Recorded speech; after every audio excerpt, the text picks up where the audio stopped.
মানুষের রুচিতে পরিবর্তন আসায় বিভিন্ন ধরনের ফ্লেভারের চায়ের চাহিদা বেড়েছে বলে দাবি করেছেন প্রধানমন্ত্রী শেখ হাসিনা।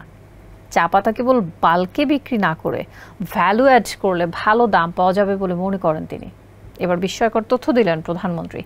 তিনি বলেন, পাট পাতা থেকেও তৈরি হয় চা। এ নিয়ে চলছে গবেষণা।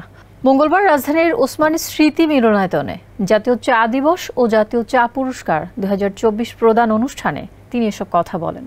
প্রধানমন্ত্রী জানান, বাজারে হার্বাল টি, মশলা টি, তুলসী পাতার চা, জেসমিন টি চলে। পাট পাতার চা ডায়াবেটিসের জন্য উপকারী বলেও জানান তিনি। চা শ্রমিকদের প্রতি যত্নবান হলে তাদের থেকে বেশি কাজ করিয়ে নেওয়া সম্ভব বলেও মনে করেন প্রধানমন্ত্রী। বলেন, মানুষের ক্রয় ক্ষমতা বৃদ্ধি পেয়েছে। গ্রামের চার দোকানে আড্ডা বসে, ঝড় তুলছে চায়ের কাপে, রাজা উজির মারে ওখানে।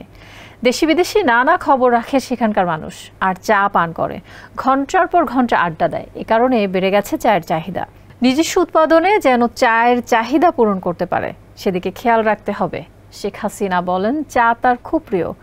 জাতির পিতা চা বোর্ডের চেয়ারম্যান ছিলেন বলেও জানান প্রধানমন্ত্রী।